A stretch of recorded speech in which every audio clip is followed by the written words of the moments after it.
Bajo el sol implacable de Andalucía, donde el aire huele a sal y a vino viejo, la vida transcurre a un ritmo que solo el tiempo comprende. En el corazón del Marco de Jerez, un antiguo cortijo bodeguero, reconvertido en un restaurante de lujo, servía de escenario para los poderosos de la comarca. Sus muros blancos, cargados de historia, habían sido testigos de incontables pactos y celebraciones, y aquel día no era una excepción. El murmullo de las conversaciones se mezclaba con el tintineo de las copas, creando una sinfonía de poder y privilegio. En una mesa discreta, apartada del epicentro del ruido, un hombre de rasgos orientales observaba la escena con una calma que parecía casi antinatural. Se llamaba Kenji Tanaka. Su fortuna era tan vasta como su soledad, pero su vestimenta modesta y su comportamiento reservado lo hacían invisible para la mayoría y un blanco fácil para el desprecio de algunos. No buscaba atención, pues hacía mucho tiempo que había aprendido que el verdadero poder no necesita anunciarse. Su mirada, sin embargo, no era vacía, era la de un hombre que ha visto demasiado y siente demasiado profundamente. En la mesa principal, centro de todas las miradas, Gonzalo de la Vega reía a carcajadas. Era un terrateniente local, un hombre hecho de la arrogancia que solo la riqueza heredada puede forjar. Sus invitados, un coro de aduladores, celebraban cada una de sus palabras. Sus ojos se posaron en Kenji, y con un deje de crueldad en la voz, lanzó un comentario despectivo sobre el extranjero silencioso. Estaban convencidos de que aquel hombre no entendía una palabra de su español con acento andaluz, que su mente estaba tan lejana como su tierra natal. Pero se equivocaban. Kenji entendía cada palabra, cada matiz de desprecio. Sin embargo, el dolor que sentía era una herida demasiado antigua, demasiado profunda para ser rozada por insultos tan banales. La pérdida había tallado en su alma un abismo que ninguna ofensa podía ya alcanzar. Permaneció inmóvil, un espectador silencioso del teatro de la vanidad humana, mientras su mente viajaba a un pasado que olía a cerezos en flor y a risas que ya no existían. Fue entonces cuando una joven camarera se acercó a su mesa. Se movía con una eficiencia silenciosa, pero sus ojos delataban un cansancio que iba más allá de las largas jornadas de trabajo. Se llamaba Elena. Llevaba sobre sus hombros el peso invisible de las preocupaciones, la lucha diaria por mantener a flote a su familia. Su rostro, aunque joven, estaba marcado por una madurez prematura, la de quien ha aprendido a la fuerza que la vida no siempre es justa. La burla de Gonzalo se intensificó al ver a la joven detenerse ante el extranjero. Con un gesto despectivo, casi un manotazo al aire, le indicó a Kenji que pidiera de una vez, que no hiciera perder el tiempo a la muchacha. La humillación no iba dirigida solo al hombre silencioso, sino también a ella, una pieza más en su tablero de poder. Para él, las personas como Elena eran, en parte del decorado, seres funcionales sin historia ni voz. Pero en ese instante ocurrió algo que detuvo el tiempo en la sala. Elena, inclinándose ligeramente hacia Kenji, le preguntó en un japonés perfecto qué deseaba tomar. No era el japonés de los libros de texto, ni el de los negocios internacionales. Era un dialecto antiguo, regional, cargado de una musicalidad que Kenji no oía desde hacía décadas, desde los días de su infancia, en una aldea perdida entre montañas. El mundo de Kenji Tanaka, su coraza de indiferencia, se hizo añicos. ¿Cómo era posible? ¿Cómo podía aquella joven, en mitad de Cádiz, conocer la lengua de sus recuerdos, el idioma secreto de su dolor? Por un momento, creyó estar soñando, que su mente le jugaba una mala pasada, conjurando fantasmas del pasado en el rostro de una desconocida. Sus ojos, que habían permanecido impasibles ante el desprecio, se llenaron de una incredulidad abrumadora. El sabor del vino de Jerez en su paladar se desvaneció, reemplazado por el sabor del asombro. Kenji Tanaka, a sus 60 años, era la personificación del éxito material. Había construido un imperio financiero desde la nada, un coloso de cifras y activos que se extendía por todo el globo.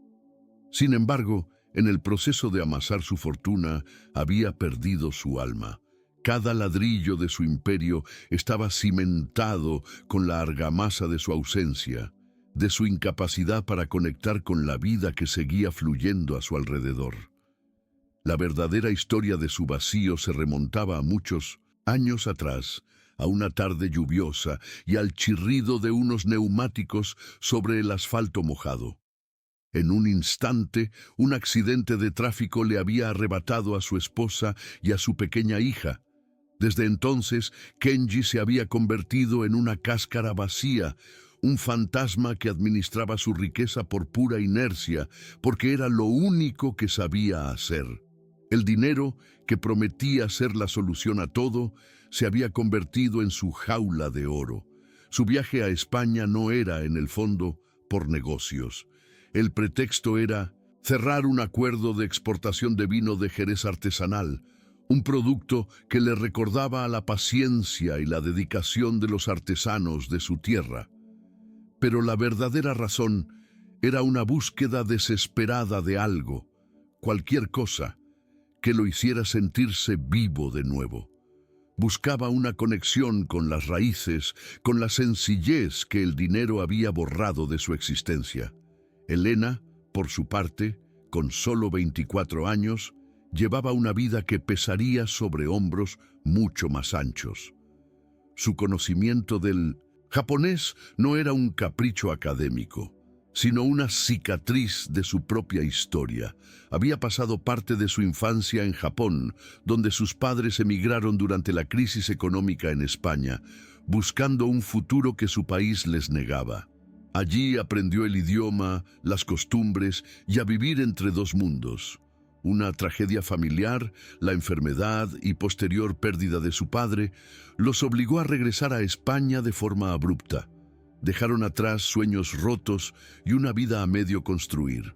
Ahora, Elena trabajaba sin descanso en el restaurante y en cualquier otro lugar que le ofreciera unas horas para mantener a su madre enferma y a su hermano pequeño, Mateo, cuya delicada salud exigía cuidados y medicinas que apenas podían permitirse.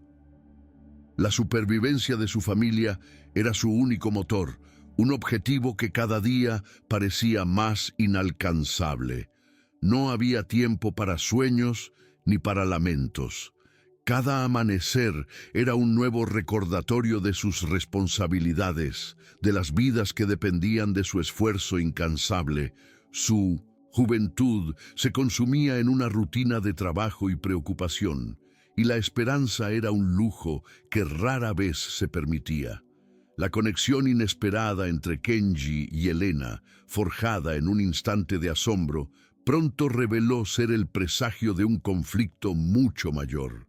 El negocio que había traído a Kenji a Andalucía, esa búsqueda de vinos artesanales con alma, era el mismo que Gonzalo de la Vega deseaba controlar para sus propios fines. El destino, con su ironía habitual, había colocado a estos tres personajes en una inevitable ruta de colisión. Gonzalo no veía en las pequeñas bodegas familiares un legado que proteger, sino una oportunidad de negocio. Su plan era adquirirlas a bajo precio, aprovechándose de las dificultades económicas de sus dueños para luego modernizarlas. Esta modernización no era más que un eufemismo para despojarlas de su esencia y vender el conjunto a una corporación internacional, embolsándose una fortuna en el proceso. Para los viticultores locales, familias que llevaban generaciones cuidando de sus viñas y perfeccionando el arte del vino de Jerez, el plan de Gonzalo era una sentencia de muerte. Significaba el fin de su modo de vida, la aniquilación de una cultura transmitida de padres a hijos. Entre esas bodegas en peligro se encontraba la que pertenecía a la familia de Elena, una pequeña parcela de tierra y unos muros viejos que eran todo su patrimonio y su único vínculo con el pasado. Kenji, en cambio, vio en el sistema de soleras y criaderas, en esa lenta y paciente crianza del vino, un eco de la artesanía de su propia cultura. Reconoció la misma devoción, el mismo respeto por la tradición que había visto en los maestros ceramistas y calígrafos de su Japón natal. Su intención no era comprar y desmantelar, sino crear una colaboración justa, una alianza que preservara la tradición y beneficiara a los trabajadores locales. Así, la disputa por las viñas se transformó en una batalla entre dos mundos, dos filosofías de vida opuestas. Por un lado, la codicia implacable de Gonzalo, que solo entendía el lenguaje del dinero y el poder. Por otro, la búsqueda de redención de Kenji, que anhelaba encontrar un propósito más allá de las cifras de sus cuentas bancarias. La lucha trascendía lo meramente económico. En juego no estaba solo un contrato millonario, estaba el futuro de toda una comunidad, el alma de una tierra que había resistido el paso del tiempo. Para Elena, significaba la última esperanza de salvar a su familia de la ruina. Para Kenji, representaba la última oportunidad de encontrar un sentido a su vida, de honrar la memoria de su familia, haciendo algo que realmente importara. Si Gonzalo ganaba, no solo se perderían las tierras, se perderían también dos almas en la oscuridad. La fuerza opositora tenía un rostro y un nombre: Gonzalo de la Vega. Era el arquetipo del señorito andaluz, un hombre que había heredado tierras, poder y una arraigada creencia de que el mundo le pertenecía. Para él, todo y todos tenían un precio. La cultura local, las tradiciones que los ancianos del pueblo atesoraban, no eran un tesoro que proteger, sino una mercancía con la que especular. Su única motivación era la consolidación de su poder y la humillación de cualquiera que osara desafiarlo. Consideraba la presencia de Kenji en sus dominios como una afrenta personal. A sus ojos, aquel extranjero silencioso era un intruso, un ser inferior que no merecía competir en su mismo terreno. La idea de que un japonés pudiera apreciar el valor de sus tierras más que él mismo le resultaba insultante. La xenofobia latente en su carácter se manifestaba en cada uno de sus gestos y palabras. Gonzalo no jugaba limpio. El honor era un concepto ajeno a su naturaleza. Su método era la intimidación, el sabotaje sutil y el uso de su vasta red de influencias políticas y económicas para acorralar a sus oponentes. Sabía qué puertas tocar, qué favores pedir y qué amenazas susurrar al oído adecuado para conseguir sus objetivos. Era un depredador, paciente, que disfrutaba acorralando a su presa antes del golpe final. La inesperada alianza entre el millonario japonés y la humilde camarera se convirtió para él en un obstáculo irritante, pero sobre todo en una ofensa intolerable. Que una simple empleada y un extranjero advenedizo se atrevieran a desafiar su autoridad era algo que no podía permitir. La lucha por las bodegas se transformó en una cruzada personal, un asunto de orgullo. Estaba determinado a destruir esa alianza a cualquier precio, no solo por el negocio, sino por el placer de aplastar su insolencia. Esta batalla, sin embargo, estaba destinada a forjar un cambio profundo en sus protagonistas. Kenji, que había llegado a España como un hombre cerrado y melancólico, un fantasma habitando su propio cuerpo, comenzó a sentir cómo las gruesas capas de hielo alrededor de su corazón empezaban a derretirse. La conexión con Elena, con su lucha silenciosa y su inquebrantable dignidad, fue la primera grieta en su armadura. Al conocer la historia de la familia de Elena, la enfermedad de su madre, la fragilidad de su hermano, Kenji empezó a recordar al hombre que fue antes de la tragedia. Recordó lo que era sentir preocupación por otros, lo que era luchar por algo más que por sí mismo. El idioma japonés, que durante años había sido solo un eco de su doloroso pasado, se convirtió en un puente hacia un posible futuro, un lazo que lo unía a esa nueva e inesperada realidad. Poco a poco, pasó de ser un inversor pasivo, un observador distante, a convertirse en un protector activo. Comenzó a usar su inteligencia y sus vastos recursos no para acumular más riqueza, sino para defender a los vulnerables. Su mente, antes ocupada en estrategias de mercado, ahora se dedicaba a idear formas de contrarrestar las artimañas de Gonzalo y proteger a la comunidad. Elena, por su parte, también experimentó una transformación asombrosa. La joven que agachaba la cabeza y se resignaba a su suerte comenzó a levantar la mirada. Inspirada por la fuerza silenciosa de Kenji y harta de ver cómo su gente era explotada y humillada, encontró una voz que no sabía que poseía. El miedo, que había sido su compañero constante, empezó a ser reemplazado por una creciente determinación. Dejó de ser solo una superviviente para convertirse en una líder.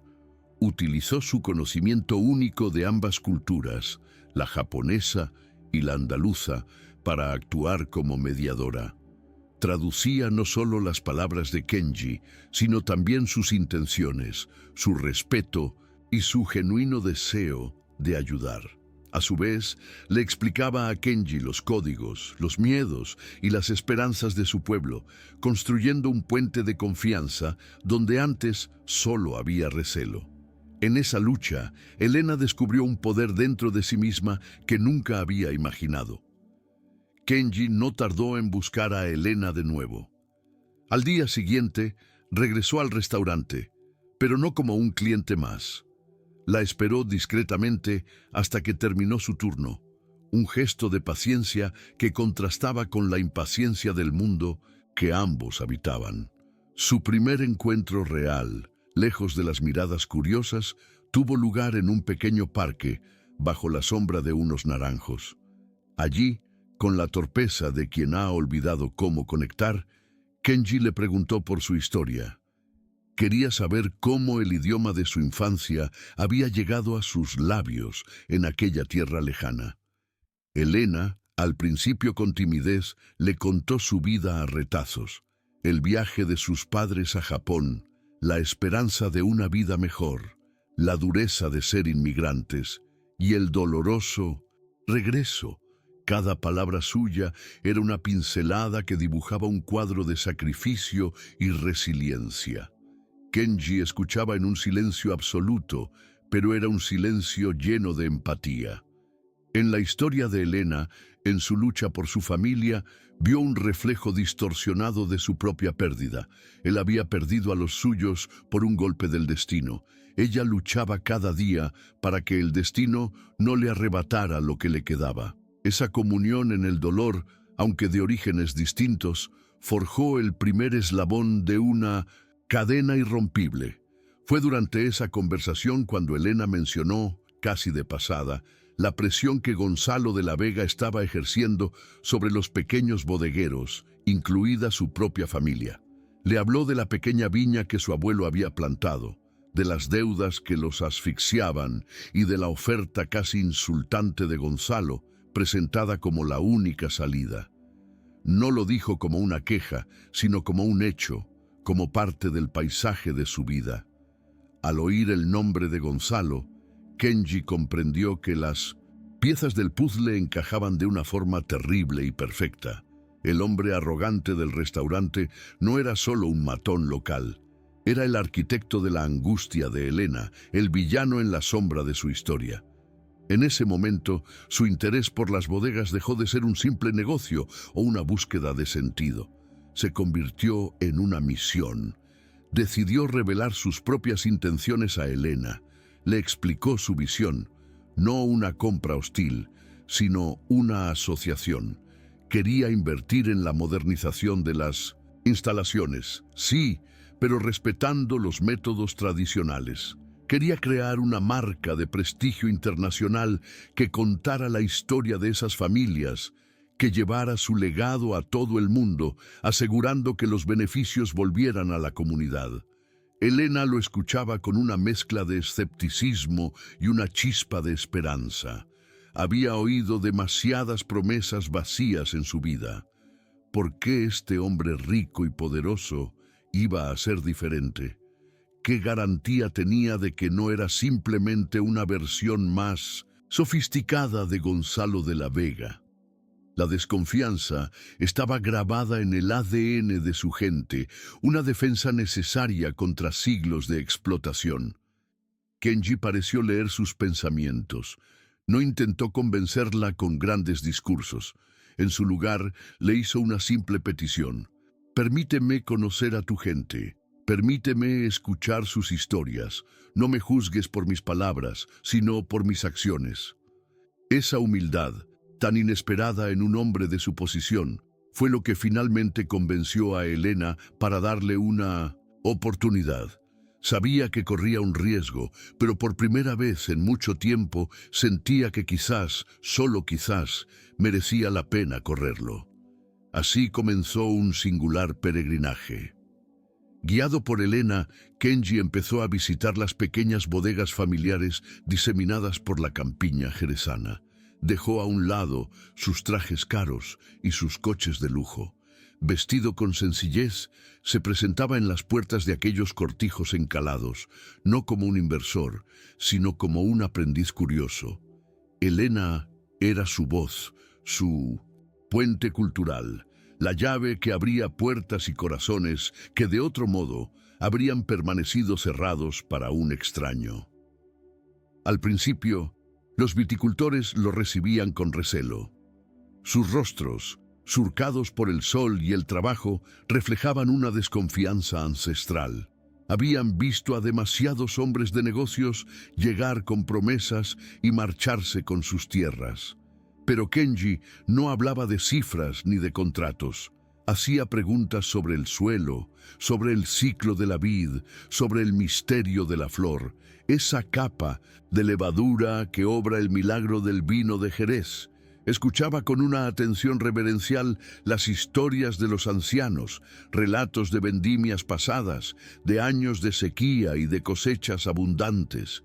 Observaba sus manos callosas manejar las herramientas con una sabiduría que no se aprende en ninguna escuela de negocios.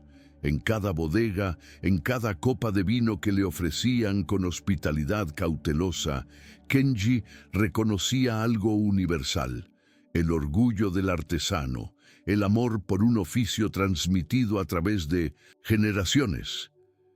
Esta inmersión en la cultura local profundizó su resolución. Ya no se trataba solo de ayudar a Elena o de encontrar un propósito. Se trataba de proteger algo valioso y frágil, un tesoro humano que la modernidad depredadora amenazaba con extinguir. Sentía una conexión genuina con aquellas gentes, una afinidad que trascendía las barreras del idioma y la geografía. Mientras tanto, la noticia de las visitas del japonés llegó a oídos de Gonzalo de la Vega, y no le gustó en absoluto. Vio la creciente influencia de Kenji como una amenaza directa a sus planes. Decidió que era hora de pasar de las amenazas veladas a la acción directa. Su primer objetivo fue, por supuesto, la familia de Elena, el eslabón que él consideraba más débil. Una mañana, el encargado de Gonzalo se presentó en la pequeña bodega de la familia de Elena. Con una sonrisa falsa, les informó de que un antiguo préstamo que su padre había solicitado a una entidad controlada por De la Vega había vencido. Les dio un plazo imposible para devolverlo, sabiendo perfectamente que no tenían el dinero. La amenaza era clara: o vendían la tierra a su precio o la perderían por el embargo. La madre de Elena, una mujer ya frágil por la enfermedad, casi se derrumbó. Para ella, esa tierra no era solo un activo, era el último vínculo con su difunto esposo, el sudor de sus antepasados. La desesperación se instaló en la pequeña casa, una nube oscura que amenazaba con apagar la poca luz que quedaba. Elena se sintió atrapada, con la espalda contra la pared. Fue en ese momento de oscuridad cuando su transformación se aceleró. La resignación dio paso a una ira fría y decidida. Ya no se trataba de sobrevivir, sino de luchar.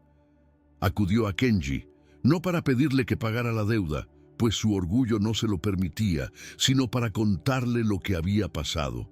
Quería que supiera con quién se estaba enfrentando, la clase de hombre que era Gonzalo de la Vega. Kenji la escuchó sin interrumpir, su rostro una máscara de calma que apenas ocultaba la tormenta en su interior. Cuando Elena terminó, él no ofreció soluciones fáciles. En su lugar, hizo una llamada. A las pocas horas, uno de los mejores abogados de Madrid estaba volando hacia Jerez. Kenji había decidido luchar contra Gonzalo en su propio terreno, con sus mismas armas, la ley y el poder económico. El movimiento de Kenji fue sutil pero efectivo. El abogado descubrió irregularidades en el préstamo, cláusulas abusivas que lo hacían legalmente cuestionable. Se inició un proceso legal que, si bien no solucionaba el problema de inmediato, le dio a la familia de Elena un respiro, un tiempo precioso para organizarse. Kenji no solo les dio una herramienta para luchar, sino también un mensaje: no estaban solos. Pero Gonzalo no era hombre de rendirse ante un obstáculo legal. Si el poder del dinero y la ley no eran suficientes, recurriría a tácticas más sucias. Empezó a difundir rumores por el pueblo y las aldeas vecinas. Sus hombres susurraban en las tabernas que el japonés era un estafador, un especulador extranjero que pretendía robarle su herencia con falsas promesas de colaboración. Pintaba a Kenji como un lobo con piel de cordero, argumentando que su plan de cooperación era una farsa para tomar el control total y luego venderlo todo, exactamente lo que él mismo planeaba hacer. La duda, como una mala hierba, comenzó a crecer en el corazón de algunos de los viticultores más desconfiados. ¿Y si Gonzalo tenía razón? ¿Por qué un millonario de tan lejos se interesaría de repente por su pequeño rincón del mundo? La presión sobre Elena se hizo inmensa. Algunos vecinos empezaron a mirarla con recelo, como si fuera una traidora que había traído al enemigo a casa. Se encontró en medio de dos fuegos, defendiendo a un hombre que apenas conocía de las acusaciones de gente con la que había crecido. Fueron días de soledad y angustia, en los que su fe en Kenji fue puesta a prueba. En una de esas tardes grises, cuando Elena sentía que sus fuerzas flaqueaban, Kenji la llevó a un lugar inesperado. Condujeron en silencio hasta una cala apartada, donde las olas del Atlántico rompían con una furia mansa contra las rocas. Se sentaron a observar el mar, y por primera vez Kenji le habló de su hija. No le contó la historia de su muerte, sino la de su vida. Le habló de su risa, de su pasión por dibujar pequeños pájaros, de cómo le gustaba el sabor de las fresas. Le enseñó una foto arrugada que siempre llevaba en su cartera. Una niña, pequeña, de ojos brillantes, sonriendo a la cámara. Mientras hablaba, su voz se quebró por primera vez y una lágrima silenciosa rodó por su mejilla. Le explicó que en la dedicación de los viticultores, en su amor por la tierra y en la lucha de Elena por su familia, veía un eco de la vida que había perdido. Proteger su legado se había convertido en una forma de honrar la memoria de su hija, de crear algo hermoso y duradero a partir de las cenizas de su dolor. En ese momento de vulnerabilidad, Elena comprendió la verdadera naturaleza de la misión de Kenji. Ya no había dudas. Su vínculo, cimentado en el dolor compartido y en una esperanza mutua, se volvió inquebrantable. Historias como esta nos recuerdan la fuerza que reside en nosotros, incluso cuando no la vemos. Nos enseñan que la confianza se construye en los momentos de vulnerabilidad y que la verdadera comunidad se forja en la adversidad. Si este mensaje resuena contigo y crees que puede inspirar a otros, te invitamos a suscribirte al canal para ayudarnos a seguir sembrando esperanza. Con su alianza fortalecida, Kenji y Elena pasaron a la ofensiva. Sabían que no podían ganar la batalla solo en los tribunales o en los corazones de la gente. Necesitaban demostrar con hechos que su visión era mejor, más justa y más próspera para todos. Kenji, utilizando su experiencia empresarial, ayudó a los pequeños bodegueros a organizarse en una cooperativa.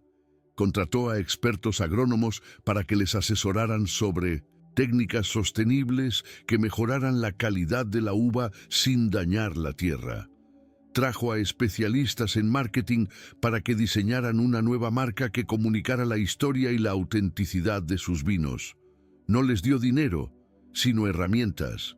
No les impuso un plan, sino que construyó uno con ellos. La cooperativa se convirtió en un símbolo de resistencia y de autoempoderamiento. Gonzalo de la Vega observaba estos avances con una bajo el sol implacable de Andalucía, donde el aire huele a sal y a vino viejo. La vida transcurre a un ritmo que solo el tiempo comprende. En el corazón del Marco de Jerez, un antiguo cortijo bodeguero, reconvertido en un restaurante de lujo, servía de escenario para los poderosos de la comarca. Sus muros blancos, cargados de historia, habían sido testigos de incontables pactos y celebraciones, y aquel día no era una excepción. El murmullo de las conversaciones se mezclaba con el tintineo de las copas, creando una sinfonía de poder y privilegio. En una mesa, discreta, apartada del epicentro del ruido, un hombre de rasgos orientales observaba la escena con una calma que parecía casi antinatural. Se llamaba Kenji Tanaka. Su fortuna era tan vasta como su soledad, pero su vestimenta modesta y su comportamiento reservado lo hacían invisible para la mayoría y un blanco fácil para el desprecio de algunos. No buscaba atención, pues hacía mucho tiempo que había aprendido que el verdadero poder no necesita anunciarse. Su mirada, sin embargo, no era vacía. Era la de un hombre que ha visto demasiado y siente demasiado profundamente. En la mesa principal, centro de todas las miradas, Gonzalo de la Vega reía a carcajadas. Era un terrateniente local, un hombre hecho de la arrogancia que solo la riqueza heredada puede forjar. Sus invitados, un coro de aduladores, celebraban cada una de sus palabras.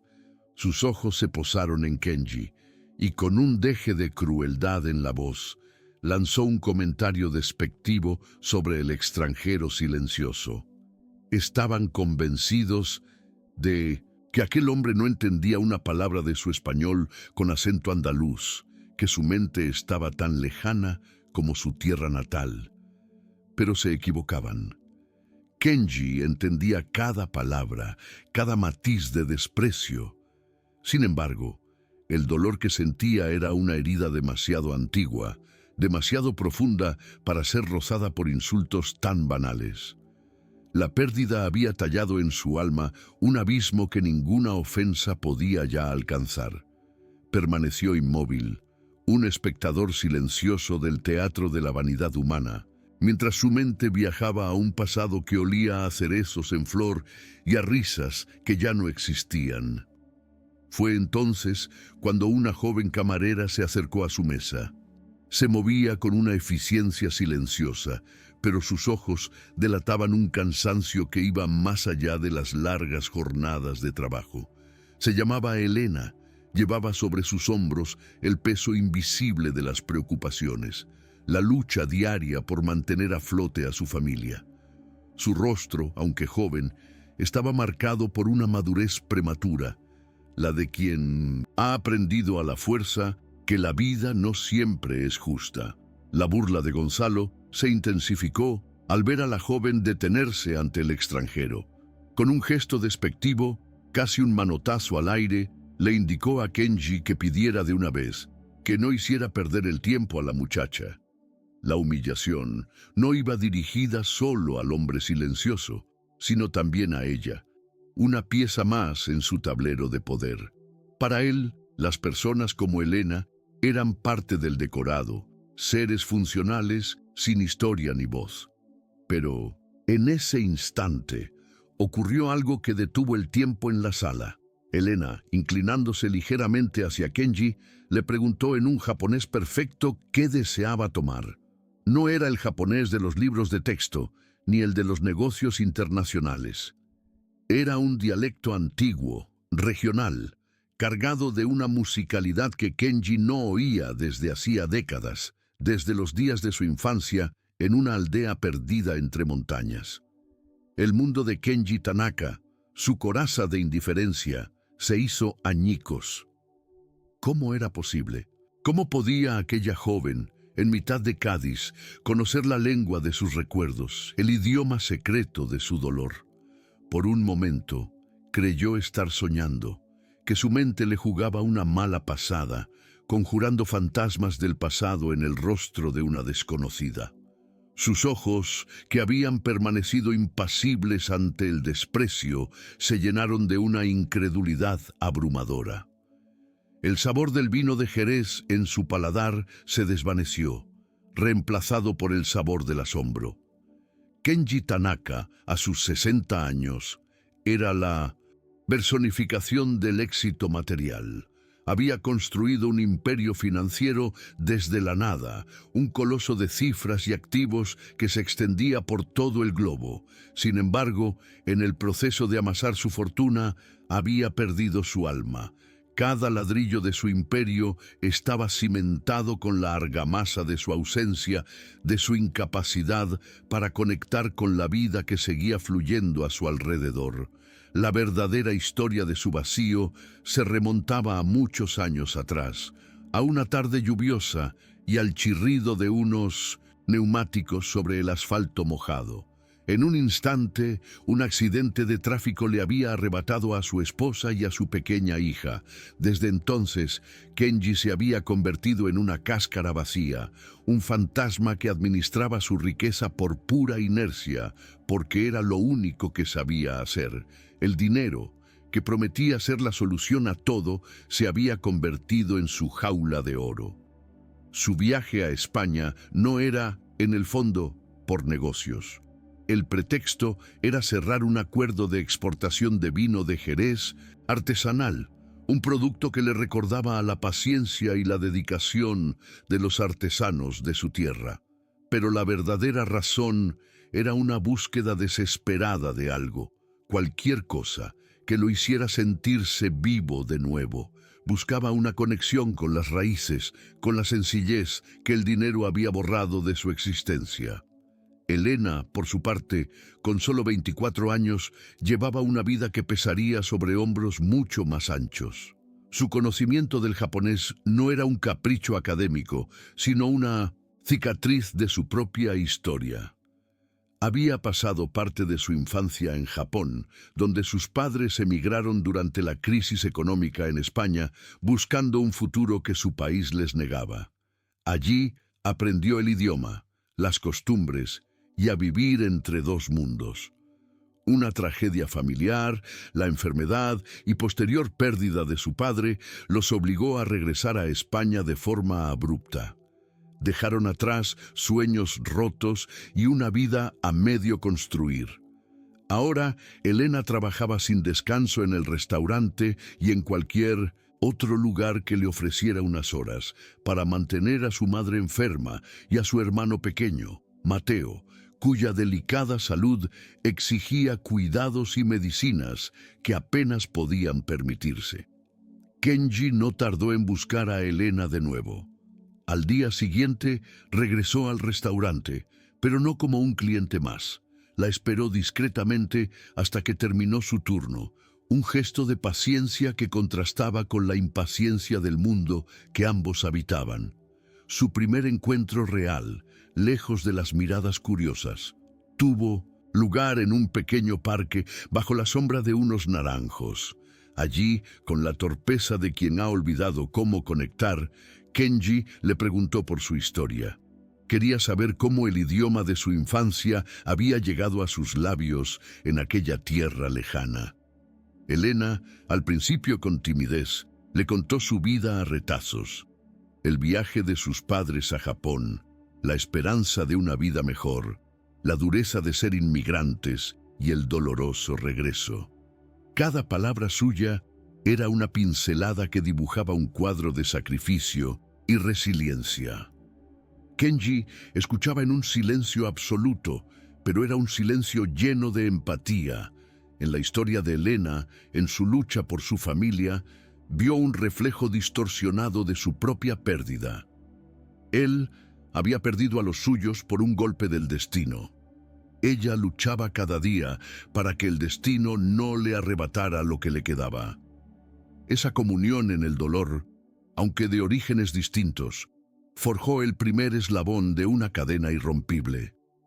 Fue durante esa conversación cuando Elena mencionó casi de pasada la presión que Gonzalo de la Vega estaba ejerciendo sobre los pequeños bodegueros, incluida su propia familia. Le habló de la pequeña viña que su abuelo había plantado, de las deudas que los asfixiaban y de la oferta casi insultante de Gonzalo, presentada como la única salida. No lo dijo como una queja, sino como un hecho, como parte del paisaje de su vida. Al oír el nombre de Gonzalo, Kenji comprendió que las piezas del puzzle encajaban de una forma terrible y perfecta. El hombre, arrogante del restaurante, no era solo un matón local. Era el arquitecto de la angustia de Elena, el villano en la sombra de su historia. En ese momento, su interés por las bodegas dejó de ser un simple negocio o una búsqueda de sentido. Se convirtió en una misión. Decidió revelar sus propias intenciones a Elena. Le explicó su visión. No una compra hostil, sino una asociación. Quería invertir en la modernización de las instalaciones, sí, pero respetando los métodos tradicionales. Quería crear una marca de prestigio internacional que contara la historia de esas familias, que llevara su legado a todo el mundo, asegurando que los beneficios volvieran a la comunidad. Elena lo escuchaba con una mezcla de escepticismo y una chispa de esperanza. Había oído demasiadas promesas vacías en su vida. ¿Por qué este hombre rico y poderoso iba a ser diferente? ¿Qué garantía tenía de que no era simplemente una versión más sofisticada de Gonzalo de la Vega? La desconfianza estaba grabada en el ADN de su gente, una defensa necesaria contra siglos de explotación. Kenji pareció leer sus pensamientos. No intentó convencerla con grandes discursos. En su lugar, le hizo una simple petición. Permíteme conocer a tu gente. Permíteme escuchar sus historias. No me juzgues por mis palabras, sino por mis acciones. Esa humildad, tan inesperada en un hombre de su posición, fue lo que finalmente convenció a Elena para darle una oportunidad. Sabía que corría un riesgo, pero por primera vez en mucho tiempo, sentía que quizás, solo quizás, merecía la pena correrlo. Así comenzó un singular peregrinaje. Guiado por Elena, Kenji empezó a visitar las pequeñas bodegas familiares diseminadas por la campiña jerezana. Dejó a un lado sus trajes caros y sus coches de lujo. Vestido con sencillez, se presentaba en las puertas de aquellos cortijos encalados, no como un inversor, sino como un aprendiz curioso. Elena era su voz, su puente cultural, la llave que abría puertas y corazones que de otro modo habrían permanecido cerrados para un extraño. Al principio, los viticultores lo recibían con recelo. Sus rostros, surcados por el sol y el trabajo, reflejaban una desconfianza ancestral. Habían visto a demasiados hombres de negocios llegar con promesas y marcharse con sus tierras. Pero Kenji no hablaba de cifras ni de contratos. Hacía preguntas sobre el suelo, sobre el ciclo de la vid, sobre el misterio de la flor. esa capa de levadura que obra el milagro del vino de Jerez. Escuchaba con una atención reverencial las historias de los ancianos, relatos de vendimias pasadas, de años de sequía y de cosechas abundantes. Observaba sus manos callosas manejar las herramientas con una sabiduría que no se aprende en ninguna escuela de negocios. En cada bodega, en cada copa de vino que le ofrecían con hospitalidad cautelosa, Kenji reconocía algo universal: el orgullo del artesano, el amor por un oficio transmitido a través de generaciones. Esta inmersión en la cultura local profundizó su resolución. Ya no se trataba solo de ayudar a Elena o de encontrar un propósito. Se trataba de proteger algo valioso y frágil, un tesoro humano que la modernidad depredadora amenazaba con extinguir. Sentía una conexión genuina con aquellas gentes, una afinidad que trascendía las barreras del idioma y la geografía. Mientras tanto, la noticia de las visitas del japonés llegó a oídos de Gonzalo de la Vega y no le gustó en absoluto. Vio la creciente influencia de Kenji como una amenaza directa a sus planes. Decidió que era hora de pasar de las amenazas veladas a la acción directa. Su primer objetivo fue, por supuesto, la familia de Elena, el eslabón que él consideraba más débil. Una mañana, el encargado de Gonzalo se presentó en la pequeña bodega de la familia de Elena. Con una sonrisa falsa, les informó de que un antiguo préstamo que su padre había solicitado a una entidad controlada por De la Vega había vencido. Les dio un plazo imposible para devolverlo, sabiendo perfectamente que no tenían el dinero. La amenaza era clara: o vendían la tierra a su precio o la perderían por el embargo. La madre de Elena, una mujer ya frágil por la enfermedad, casi se derrumbó. Para ella, esa tierra no era solo un activo, era el último vínculo con su difunto esposo, el sudor de sus antepasados. La desesperación se instaló en la pequeña casa, una nube oscura que amenazaba con apagar la poca luz que quedaba. Elena se sintió atrapada, con la espalda contra la pared. Fue en ese momento de oscuridad cuando su transformación se aceleró. La resignación dio paso a una ira fría y decidida. Ya no se trataba de sobrevivir, sino de luchar. Acudió a Kenji, no para pedirle que pagara la deuda, pues su orgullo no se lo permitía, sino para contarle lo que había pasado. Quería que supiera con quién se estaba enfrentando, la clase de hombre que era Gonzalo de la Vega. Kenji la escuchó sin interrumpir, su rostro una máscara de calma que apenas ocultaba la tormenta en su interior. Cuando Elena terminó, él no ofreció soluciones fáciles. En su lugar, hizo una llamada. A las pocas horas, uno de los mejores abogados de Madrid estaba volando hacia Jerez.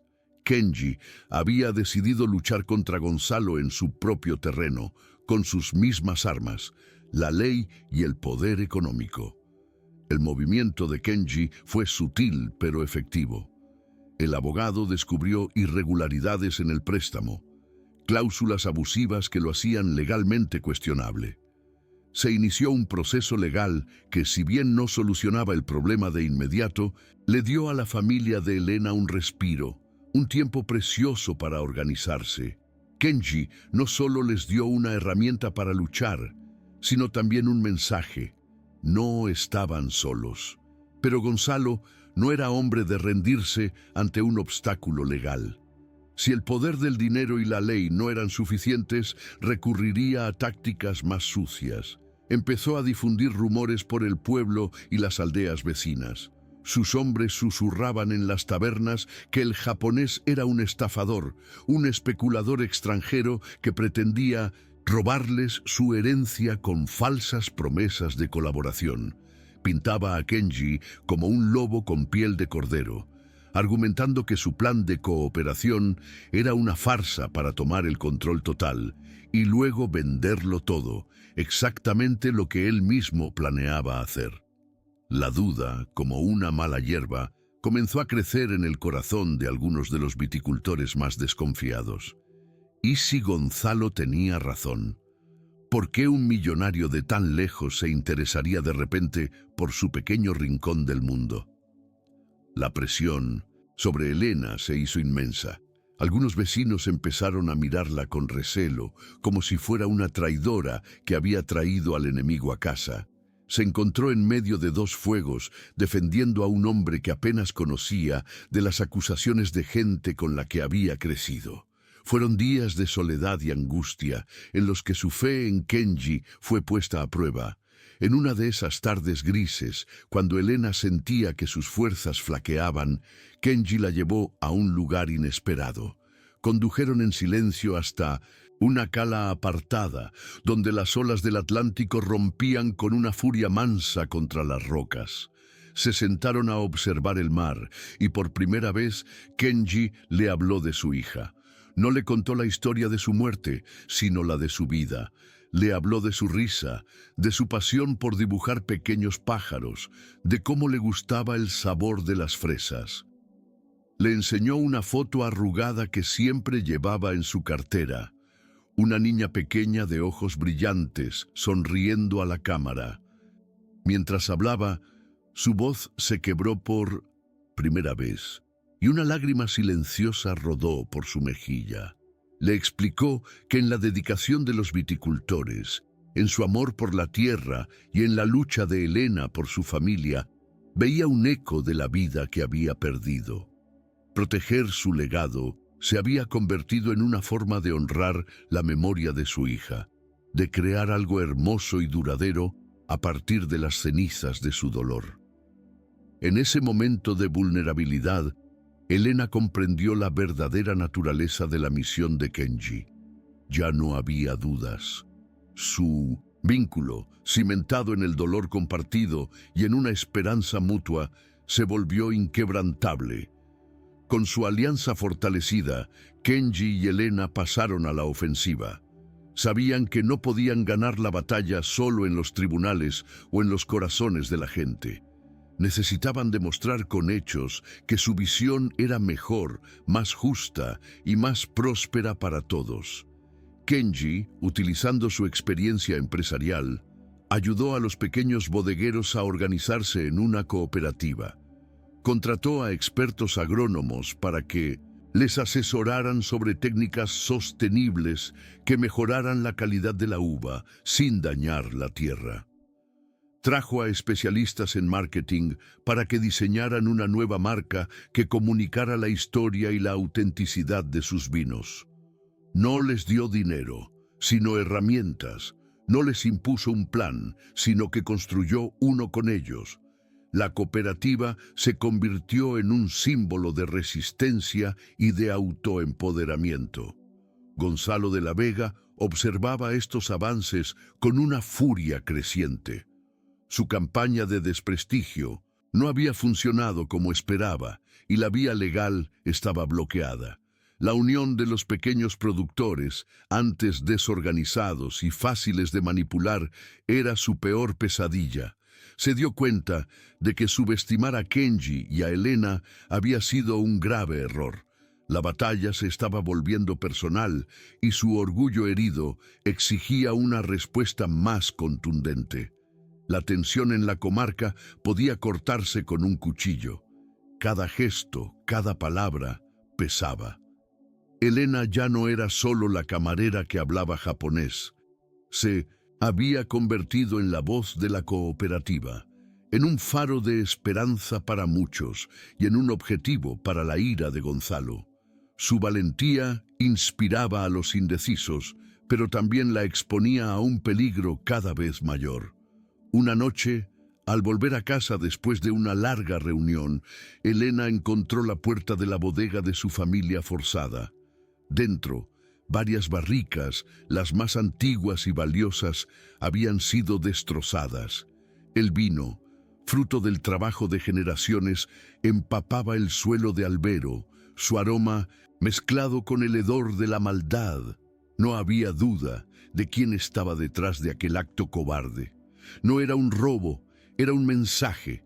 El golpe fue devastador, no tanto por la pérdida económica, sino por la profanación de un lugar sagrado.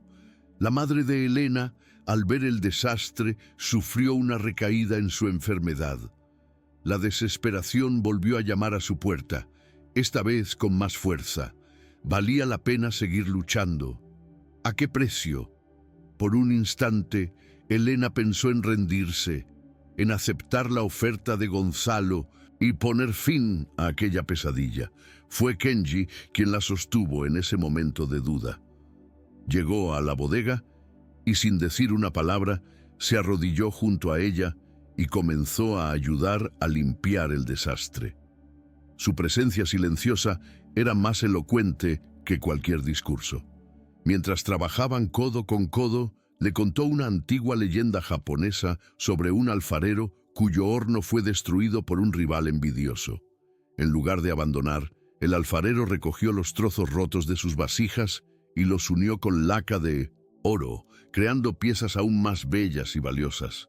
Esta técnica, llamada kintsugi, le enseñó: celebra las cicatrices como parte de la historia del objeto, haciéndolo más fuerte y único.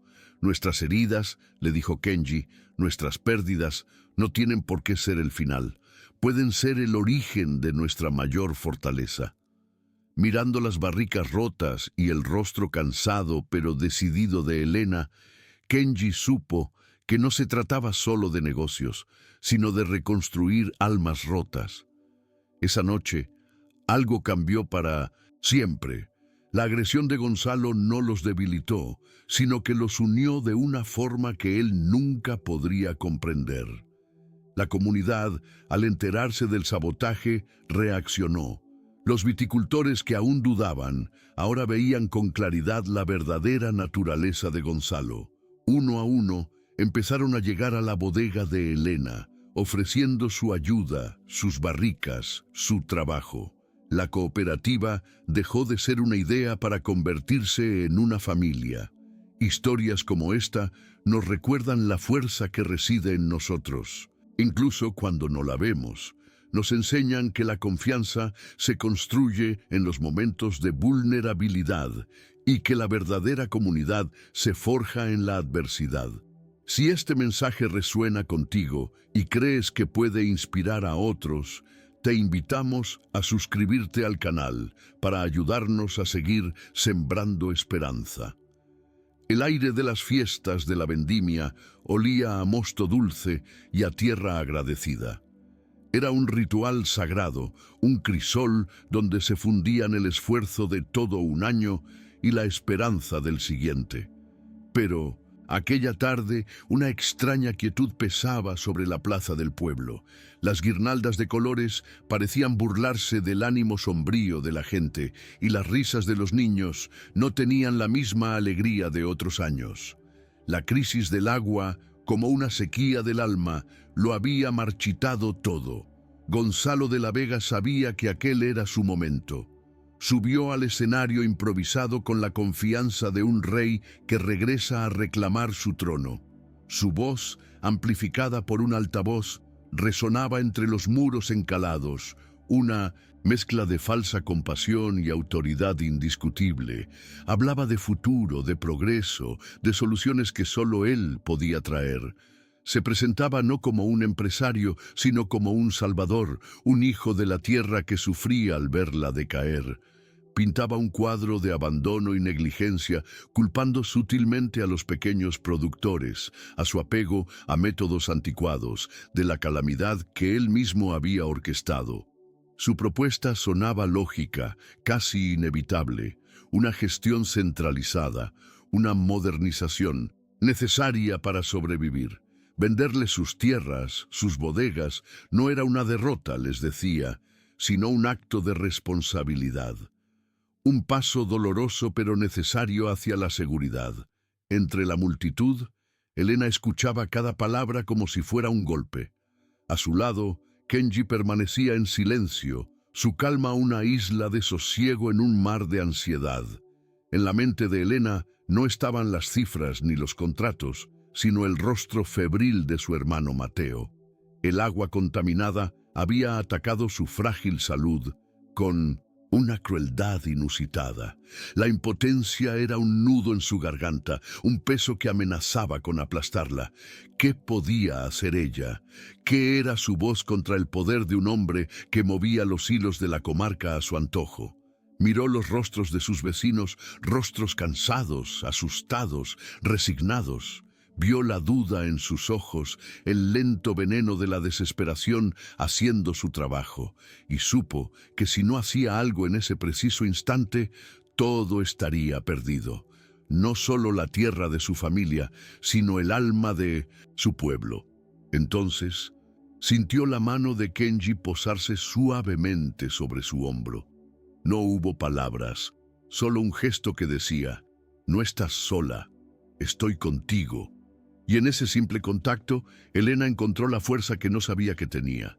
El miedo no desapareció, pero la determinación creció hasta hacerlo pequeño, insignificante. Respiró hondo, y el aire ya no olía a derrota, sino a lucha.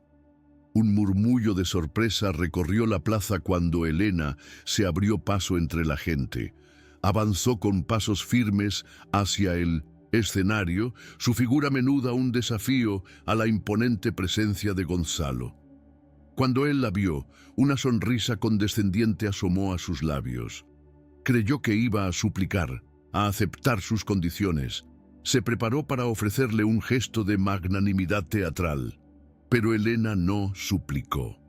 Se detuvo al pie del escenario y su voz, clara y firme, cortó el discurso de Gonzalo.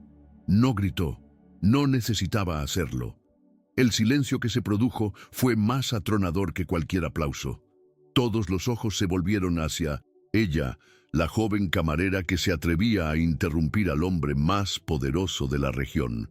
Gonzalo, por un instante, perdió la compostura. La ira brilló en sus ojos. Intentó ridiculizarla, preguntarle qué podía saber una muchacha como ella de negocios o del futuro. Pero sus palabras sonaron huecas. La dignidad de Elena, su mirada directa y sin miedo, lo desarmó. La multitud, antes pasiva, ahora observaba con una atención expectante. Algo estaba cambiando. Con una calma asombrosa, Elena comenzó a hablar. No acusó directamente. En su lugar hizo preguntas sencillas sobre la repentina avería del pozo, sobre la extraña enfermedad que afectaba solo a ciertas zonas. Luego sacó de una carpeta unos papeles. Eran las pruebas que Kenji, con sus recursos y contactos, había conseguido reunir en secreto durante los últimos días. Mostró la factura de una compra inusual de productos químicos realizada por un hombre de confianza de Gonzalo pocos días antes del desastre. Mencionó el testimonio de un transportista que había visto un vehículo de la finca de la Vega cerca del pozo en mitad de la noche. Pieza a pieza, con una lógica implacable, fue desmontando la mentira, revelando la infamia que se ocultaba tras la sonrisa del Salvador. Un clamor de indignación comenzó a crecer en la plaza. Los susurros se convirtieron en gritos ahogados de rabia. Los rostros asustados se transformaron en rostros furiosos. La gente se miraba, reconociendo en los ojos de los demás la misma traición, la misma herida. Gonzalo, pálido, intentaba negar las acusaciones, pero su voz era ahora un balbuceo incoherente. El poder que había ostentado durante años se desmoronaba como un castillo de arena. Fue entonces cuando Kenji subió al escenario. Se colocó al lado de Elena, no delante de ella, no tomó el micrófono. Se dirigió a la multitud en japonés, con una voz baja y cargada de una emoción contenida. Todos guardaron silencio, esperando. Y fue Elena quien, con la voz quebrada por las lágrimas que ahora sí se permitía derramar, tradujo sus palabras. Kenji no habló como un inversor. Habló como un padre que había perdido a su hija, como un hombre que conocía el sabor del vacío. Les dijo que entendía lo que significaba perder un legado, ver cómo el trabajo de generaciones se desvanecía en un instante. Les dijo que en sus viñas, en sus manos callosas, en su amor por la tierra, había visto el mismo espíritu que animaba a los mejores artesanos de su país. Habló del kintsugi, del arte de reparar la cerámica rota con oro, haciendo que las cicatrices la volvieran más fuerte y hermosa. Les dijo que su comunidad no estaba rota, solo herida, y que esas heridas podían convertirse en su mayor fortaleza. Su dolor, su lucha, era ahora el oro que los uniría para siempre. Y entonces llegó la promesa. Kenji anunció que no solo invertiría en la cooperativa para que sus vinos llegaran a todo el mundo. Anunció que su primer proyecto, con sus propios fondos, sería la construcción de un pequeño pero moderno centro de salud en el pueblo. Un lugar para que Mateo y todos los hijos y ancianos de la comarca tuvieran los cuidados que merecían. No era un acto de caridad, explicó Elena traduciendo sus palabras. Era un acto de justicia. Era su forma de honrar la memoria de su familia, creando vida donde otros habían sembrado la desolación. Era su forma de decirles que no eran socios en un negocio, sino compañeros en la reconstrucción de la esperanza. Un silencio profundo, casi sagrado, siguió a sus palabras. Y luego un aplauso. No fue un aplauso educado, sino una explosión de alivio, de gratitud, de victoria. La gente lloraba y reía al mismo tiempo. Se abrazaban, unidos por fin por un propósito común. La fiesta de la vendimia, que había comenzado bajo una sombra, se había transformado en una celebración de la resiliencia humana. Gonzalo de la Vega, olvidado en un rincón del escenario, observaba la escena sin comprender. Para él, todo era una transacción, un juego de poder. Nunca podría entender que la verdadera fuerza no reside en el dinero que se acumula, sino en los lazos que se construyen. Intentó escabullirse, pero ya nadie le prestaba atención. Su poder se había extinguido. Estaba solo, un fantasma en la fiesta de la vida que él mismo había intentado destruir. Esa tarde, bajo el sol de Andalucía, algo nuevo comenzó a fermentar. No era solo el mosto en las barricas, sino un futuro forjado en la confianza y el respeto mutuo. Kenji había encontrado algo más valioso que un negocio, una razón para vivir.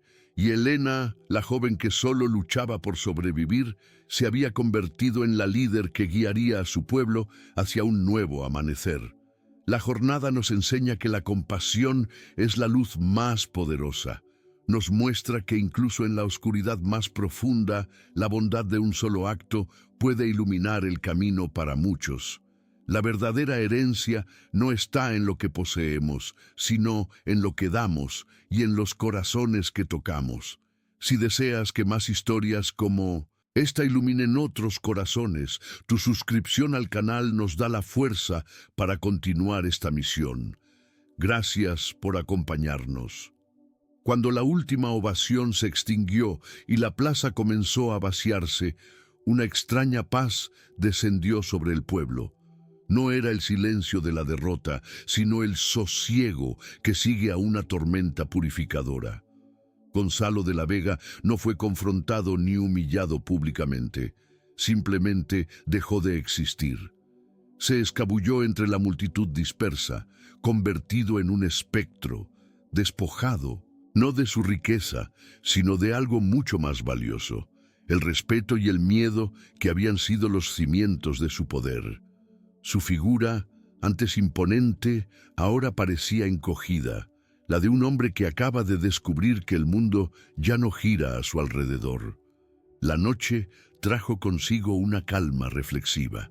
Las luces de las casas parecían brillar con más intensidad, como si cada familia hubiera encendido una vela de esperanza.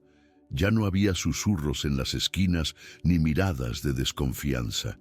En su lugar había un murmullo de conversaciones serenas, de planes que nacían tímidamente.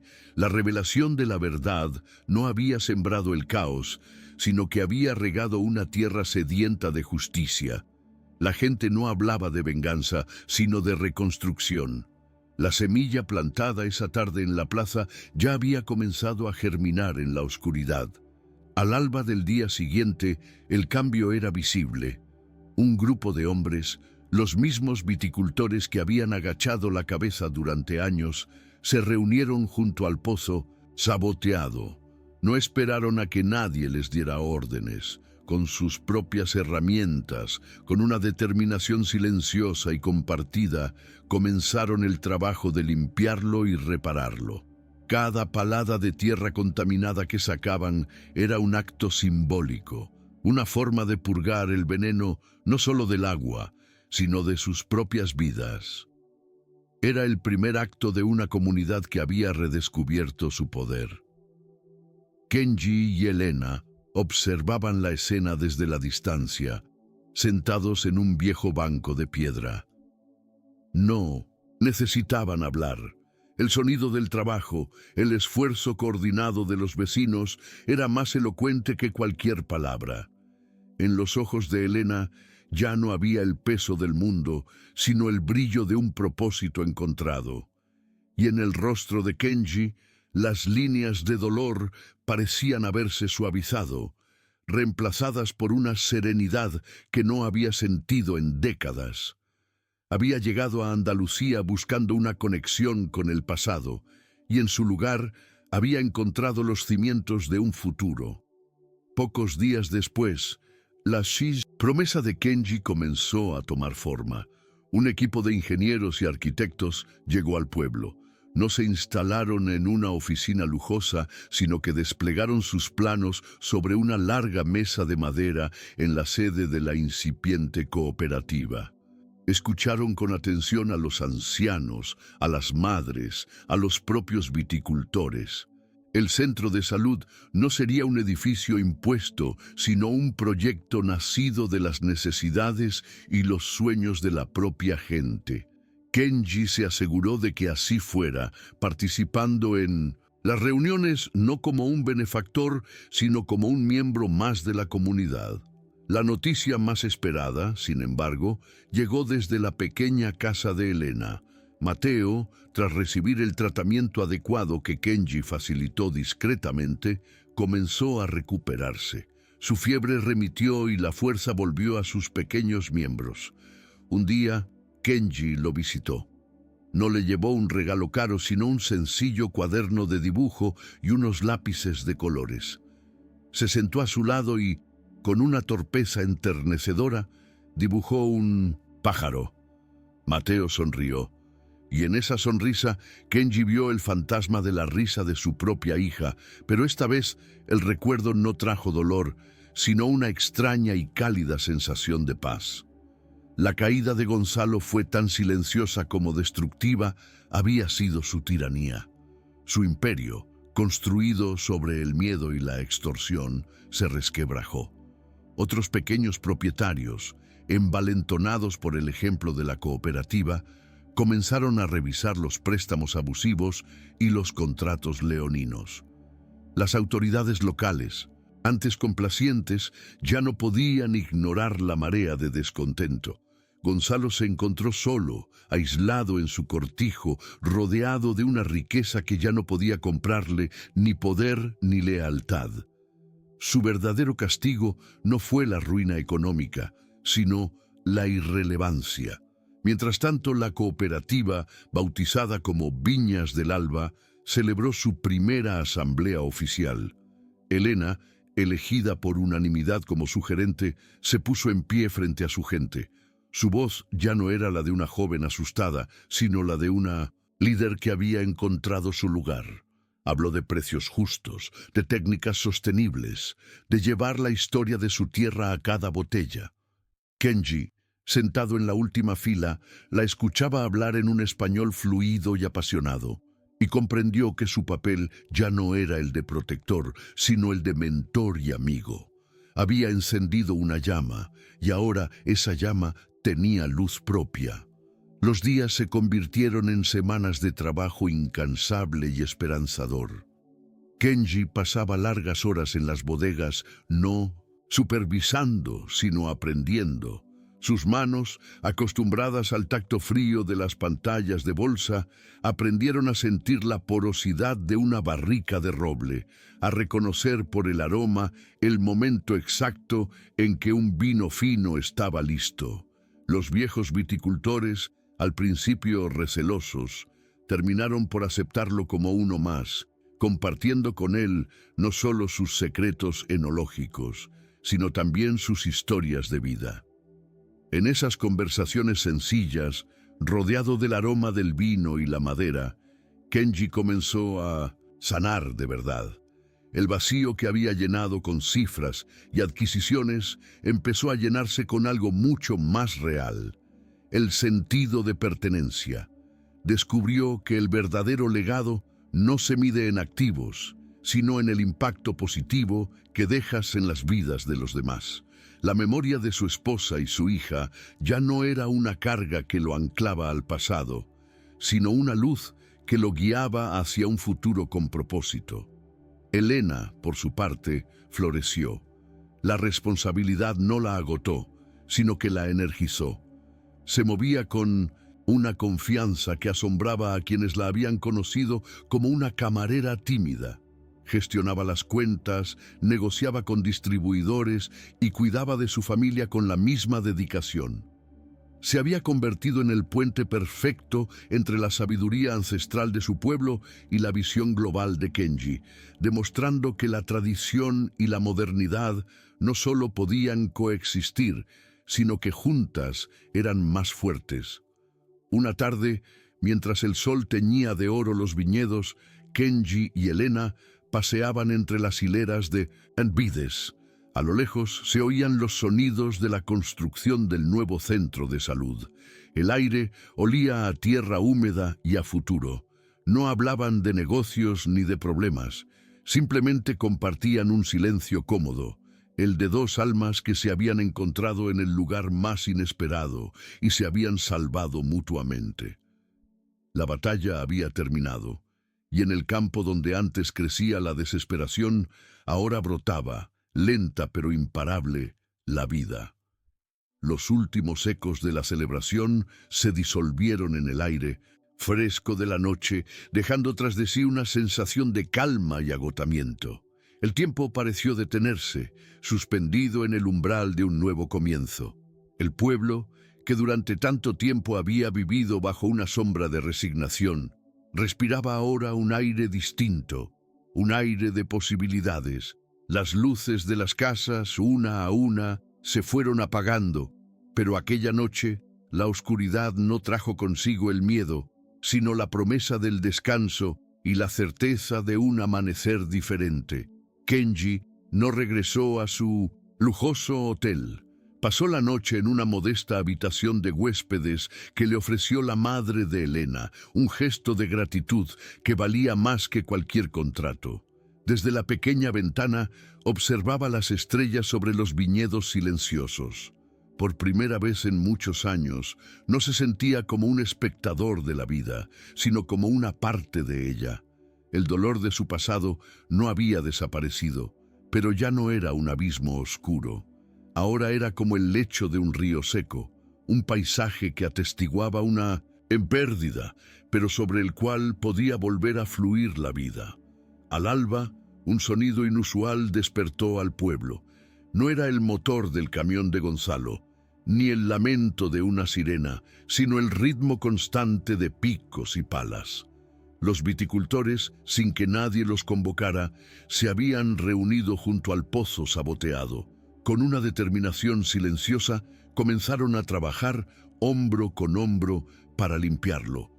Cada palada de tierra contaminada era un acto de purificación, una forma de reclamar lo que era suyo.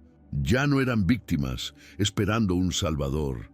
Eran una comunidad reconstruyendo su propio futuro con sus propias manos. Elena se unió a ellos, no como una líder que da órdenes, sino como una más, con el rostro manchado de tierra y el pelo recogido en un pañuelo. Su fuerza no residía en la autoridad, sino en el ejemplo. Kenji la observaba desde la distancia, con una taza de café humeante entre las manos. Vio en ella no solo a la joven que había despertado su alma dormida, sino la personificación de la resiliencia de aquella tierra. Comprendió entonces que su inversión más importante no había sido en barricas o en tecnología, sino en la inquebrantable dignidad del espíritu humano.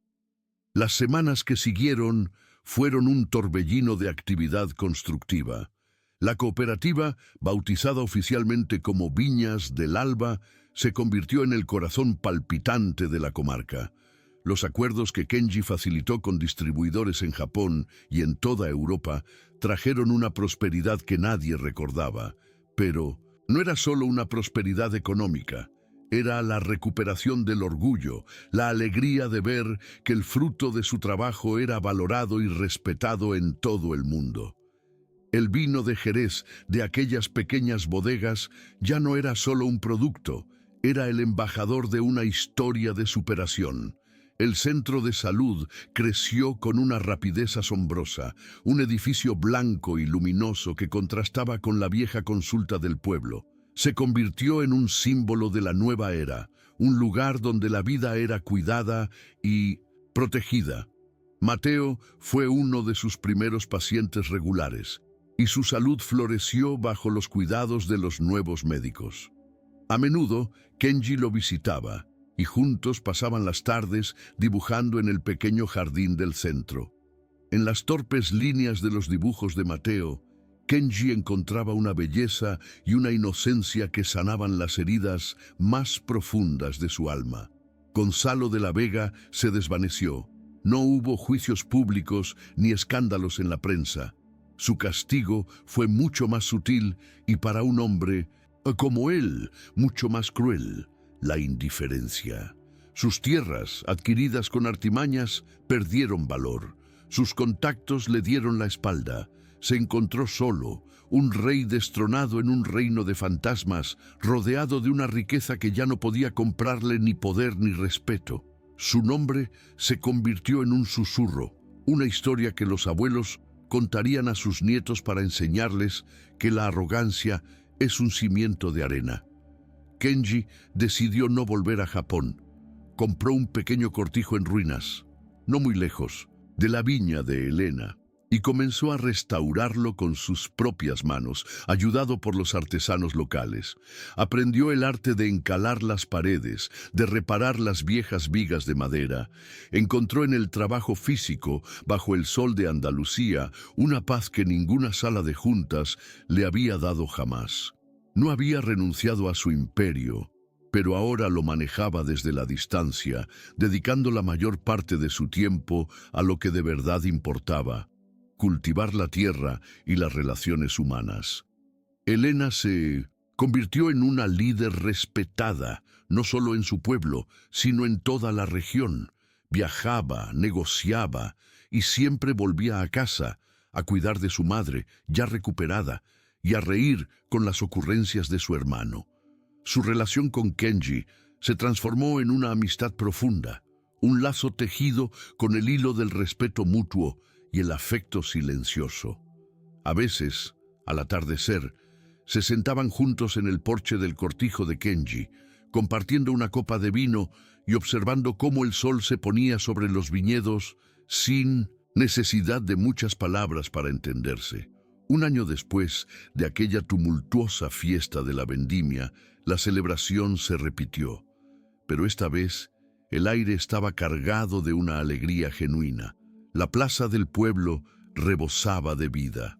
Los niños corrían, la música sonaba y el vino fluía, un testimonio del milagro que habían logrado juntos. En el centro de la fiesta, Kenji Tanaka, el hombre que había llegado a España como un fantasma en busca de un eco del pasado, reía. Era una risa serena, plena, la risa de un hombre que, al final de su viaje, había encontrado un hogar. La jornada de Kenji y Elena nos enseña que la verdadera riqueza no se mide en monedas, sino en la calidad de los lazos que forjamos. Nos recuerda que incluso en la desolación más profunda, un solo acto de bondad puede hacer florecer el desierto. Su historia es un faro que nos muestra que nunca es tarde para reconstruir una vida y que el propósito más elevado que podemos encontrar es el de servir a los demás y sanar junto a ellos. La herencia más valiosa no es la que se deja en un testamento, sino la que se siembra en los corazones de una comunidad. La compasión, como el mejor de los vinos, mejora con el tiempo y tiene el poder de transformar el dolor en esperanza. Si deseas que más historias como esta iluminen otros corazones, tu suscripción al canal nos da la fuerza para continuar esta misión. Gracias por acompañarnos.